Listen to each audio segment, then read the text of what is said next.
ভারত ছেড়েছেন বাংলাদেশের সাবেক প্রধানমন্ত্রী শেখ হাসিনা। আসসালামু আলাইকুম বন্ধুরা, আমি এনাম আবারও হাজির হয়েছি আপনাদের মাঝখানে। তো শেখ হাসিনা পালাইছে, মানে খুব পপুলার একটা আওয়াজ ছিল 5ই আগস্ট, শেখ হাসিনা পালাইছে, শেখ হাসিনা পলাইছে। তো এটা অনেক উৎসব করেছে মানুষজন, কিন্তু কোথায় পালাইছে এটা হচ্ছে যে 5ই আগস্ট বাংলাদেশ থেকে ভারতে পালাইছিল। এবং আমরা জানি যে বিমান বাহিনী, তারপরে হেলিকপ্টার, তারপরে প্লেনে করে মানে তাকে নিয়ে যাওয়া হয়। এবং হিন্দন এয়ারপোর্ট, এটা হচ্ছে যে গাজিয়াবাদ, এবং এটা উত্তরপ্রদেশে। তো গাজিয়াবাদের যেই হিন্দন এয়ারপোর্ট, সেখানে মানে প্লেনটা ওখানে নামে ফাইনালি, এবং শেখ হাসিনা ওই এয়ারপোর্টের আশেপাশেই ছিলেন। তো মাঝখানে আমরা আবার শুনছি যে মানে একটা লিকড মানে টেলিফোনিক কনভারসেশন হচ্ছিল, এবং তারা বলা হয় যে তারাই ছড়াইছে আর কি। তো উনি বলছিলেন যে কি বলে, মানে বাংলাদেশের খুব কাছাকাছি আছে, এবং অস্বীকার করেছেন যে না, উনি দিল্লি এয়ারপোর্টে, মানে আমরা শুনেছিলাম যে ওই হিন্দন এয়ারপোর্ট থেকে আবার তাকে অন্য একটা জায়গায় সরিয়ে আনা হয় হেলিকপ্টারে রাতের বেলাতে। এবং দিল্লির মানে দিল্লিবাসী যারা ছিল তারা হঠাৎ করে এরকম হেলিকপ্টারের আওয়াজ শুনে তারা একটু চমকে যায়, এরকম নিউজও আমরা দেখেছি। তো এখন আজকে এই মুহূর্তে যাই দিনের একটা ভিডিও ক্লিপ আপনাদেরকে দেখাবো, এবং সেখানে তারা বলতেছে, আমি এই নিউজটা মানে আমি দেখলাম ইউটিউবে, এটা ঘোরাঘুরি করতেছে, অনেকেই বলতেছে যে ভারত থেকে উনি আরব আমিরাতে চলে গেছেন, এবং আজমাইন এখানে বাপের বাড়ি গেছিলেন অনেকে বলেন। এবং দেখেন, আমি আরও পরে মানে বলবো আর কি, যে এই কি বলে, সেনাবাহিনী অস্বীকার করেছেন যে উনি জানেন না। তো শেখ হাসিনা যখন বাংলাদেশ ছেড়ে পালিয়ে যাচ্ছেন, তখন উনি কি বলে রাজনীতিবিদদেরকে নিয়ে মিটিং করতেছিলেন। তো এইটা আমরা দেখছি যে সুমন সাহেব উনি কনক সারোয়ার নিউজে একদিন আগে উনি বলেছেন যে এইটা প্রায় 2-3 দিন থেকে একটা ডেমো রিহার্সালের মতো করা হয়েছিল, যে শেখ হাসিনা যদি পালায় তাহলে কিভাবে হেলিকপ্টার কিভাবে যাবে, তারপরে C-130। তো বিমানের যে ট্রান্সপন্ডার আছে সেটা বন্ধ করে দেওয়া হয়, এবং একেবারে ভারতের বর্ডারের কাছাকাছি গিয়ে এটা আবার অন করে দেওয়া হয়, যেন রাডারে এই জিনিসটা তাকে মানে লোকেট করা না যায় কি। তো এত কিছু করা হয়েছে, 2-3 দিন থেকে রিহার্সাল করা হয়েছে, এবং সেনাবাহিনী প্রধান উনি জানতেন না। তো এইটা এখন আমরা জানি কি জানেন, যে প্রায় $150 বিলিয়ন গত 15 বছরে পাচার করেছে এই আওয়ামী লীগের মানে পান্ডারা আর কি, এবং তাদের নেত্রী ছিল হচ্ছে শেখ হাসিনা।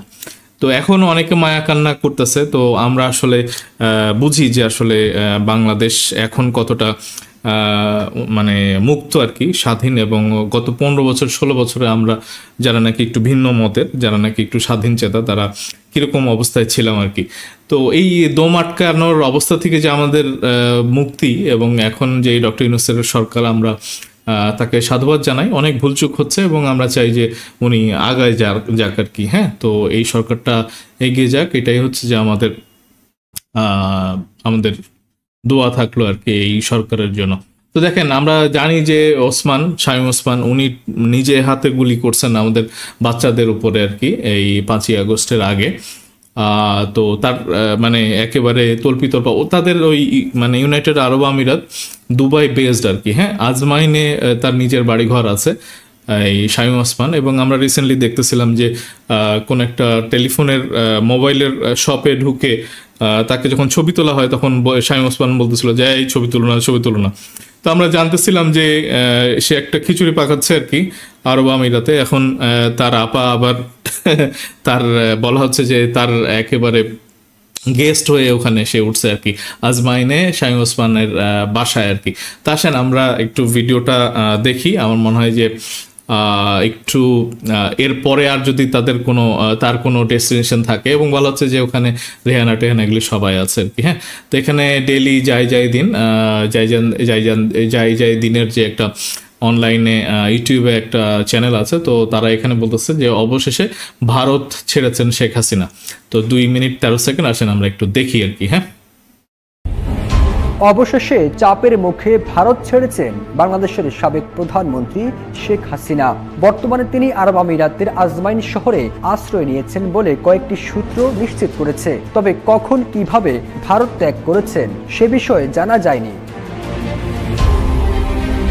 ধারণা করা হচ্ছে দেশটির আজমাইন শহরে শেখ হাসিনার বিশ্বস্ত কর্মী শামীম ওসমানের বাসায় আশ্রয় নিয়েছেন তিনি। সেখানে তার বোন শেখ রেহানাও আছেন।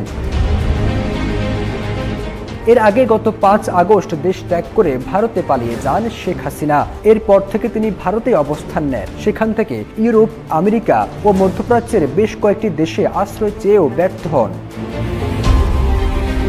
তো বন্ধুরা, আমি এই ভিডিওটার লিঙ্ক দিয়ে রাখবো, আপনারা পুরোটা দেখতে পারবেন আর কি। তো আসলে খুব প্যাথেটিক আর কি। এরকম স্বৈরাচার যারা আছে, আমরা জানি যে রোমানিয়ার চসেস্কু একটা স্বৈরাচার ছিল আর কি। তো তার পরিণতিটা মানে শেষের দিকে সে হেলিকপ্টারে করে পালিয়ে যাচ্ছিল আর কি, এবং সেনাবাহিনী, সেখানকার সেনাবাহিনী জনগণের ওখানে একটা বিদ্রোহ হয়েছিল আর কি, জনগণের বিদ্রোহ, এবং সেই জনগণের সাথে সেনাবাহিনী কি বলে একাত্মতা পোষণ করেছিল। এবং সেই হেলিকপ্টারকে পাইলটকে বলা হয় যে তুমি নামো, নাহলে পরে তোমাকে আকাশে উড়িয়ে দেওয়া হবে আর কি। এবং সে নামতে বাধ্য হয়, এবং তারপরে সে নিজে, চসেস্কু তার ওয়াইফ, নিজে ট্যাক্সিতে করে পালিয়ে যাচ্ছিল, এবং ট্যাক্সি ড্রাইভার যাকে বিশ্বস্ত ভেবে সেখানে উঠেছিল আর কি, তো সে আবার কি বলে আর্মির কাছে তাকে নিয়ে যায় আর কি। এবং তার সামরিক শাসনে বলা হয় যে ঘণ্টাখানেকের মধ্যে তার বিচার কার্য সম্পাদন হয়। তো কি বলে বিচারিক প্রক্রিয়াটা আরেকটু দীর্ঘায়িত হলে ভালো হতো আর কি, এটা বলা হয়। কিন্তু 2 ঘন্টা পরে তার মৃত্যুদণ্ড দেওয়া হয়, এবং তারা দেরি করে নাই। ওই আর্মির যারা অফিসার ছিল তারা একেবারে তাকে তাৎক্ষণিকভাবে ওখানে গুলি করে আর কি, এবং সে মারা যায়। তো পরবর্তীতে আমরা দেখছি যে এই সময়টা যদি আরেকটু তারা আস্তে ধীরে বাড়িয়ে নিত আর কি, সেটা ভালো হতো। তো আমরা এই মানে রোমানিয়ার চসেস্কু এবং শেখ হাসিনার ব্যাপারটা, সেও কমিউনিস্ট শাসিত, এবং তাদের এই প্রচুর কি বলে ইনফ্রাস্ট্রাকচার ডেভেলপমেন্ট এটা ওটা করে সে প্রচুর টাকা পয়সা তারা মানে পাচার করেছিল, এবং একসময় দুর্ভিক্ষের মতো অবস্থা হয়ে গেছিল রোমানিয়া। মানে কৃষি যে পণ্যগুলো ছিল সেগুলো বিদেশে রপ্তানি করে তাদের দেশে খাবার পাচ্ছিল না আর কি, ব্যাপারগুলি এরকম হয়ে যাচ্ছিল দুর্ভিক্ষের মতো আর কি। তো সারা দেশে আন্দোলন হয়, এবং চসেস্কুর এরকম একটা পরিণতি হয়। তো সেখানে শেষের দিকে ওই মানে গোলাগুলি হচ্ছিল, কিন্তু সেনাবাহিনী কিন্তু আবার জনগণের সমর্থনে মানে 5ই আগস্টে আমরা যেরকম আমাদের বাংলাদেশের সেনাবাহিনীকে দেখেছিলাম, তো সেখানেও এরকম হয়েছিল আর কি। তো যেটা বাংলাদেশে হয় নাই সেটা হচ্ছে যে তাকে আমরা মানে সসম্মানে দেশ থেকে পালাতে সাহায্য করেছি। পরবর্তীতে যদি কখনো ওয়াকারুজ্জামান সাহেবকে আপনারা কেউ কখনো বলতে দেখেন যে এটা দেশের স্বার্থে, জনগণের স্বার্থে তাকে পালিয়ে যেতে দিয়েছে তারা, তো এইটা আমি জানি না যে কতটা সঠিক হবে আর কি। যে ভালো একটা নেতা সে তো আত্মসমর্পণ করে সেই দেশেই থাকবে, সে পালাবে না। তো এইটা ওই রোমানিয়ার চসেস্কুর ব্যাপারটা একটু মনে পড়লো আর কি। তো শেখ হাসিনাকে আসলে চসেস্কুর মানুষের একেবারে আর কোনো অভিযোগ নাই, ওখানকার যে চসেস্কুর যে দেশ, রোমানিয়ার যে দেশ, সেই দেশের মানুষদের। বাট আমাদের একটা সারা জীবনের জন্য একটা আক্ষেপ থেকে গেল, এই মহিলা যেখানেই যাবে সেখানেই হয়তো আমরা মানে আমাদের সংবাদ মাধ্যমের কর্মী তারা তাকে ফলো করবে, কিন্তু এই যে বাংলাদেশের থেকে যে সমস্ত শুষে নিয়ে যাওয়া আর কি, এবং একটা খোকলা দেশের মধ্যে রূপান্তর করা, এটা কোনোভাবেই আমরা মানে মিল খুঁজে পাচ্ছি না। প্রচুর রাজনৈতিক মানে নেতারা যারা ছিলেন ক্যান্টনমেন্টে তারাও চলে গেছে, নেতা কর্মীরা। আজকে আমরা দেখলাম যে পুলিশের কমিশনার যারা ছিল আর কি, এসবি, তারপরে সবাই চলে গেছে বাংলাদেশ থেকে। তো এইটা সেনাবাহিনী আসলে দায়ে এড়াতে পারবে না, যে যারা নাকি খুনি ছিল, যারা নাকি বাংলাদেশের শত্রু ছিল, তারা মানে পালাতে সাহায্য করেছে 1 নম্বর।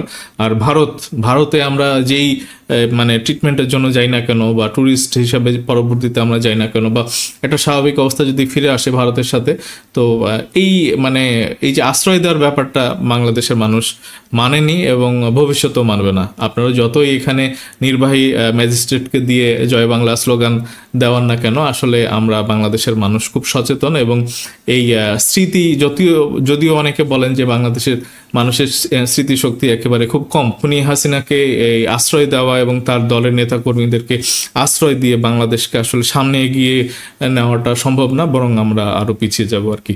তো বন্ধুরা, এখনকার মতো এইটুকুই, খুব তাড়াতাড়ি ফিরতেছি। ধন্যবাদ সবাইকে, আসসালামু আলাইকুম।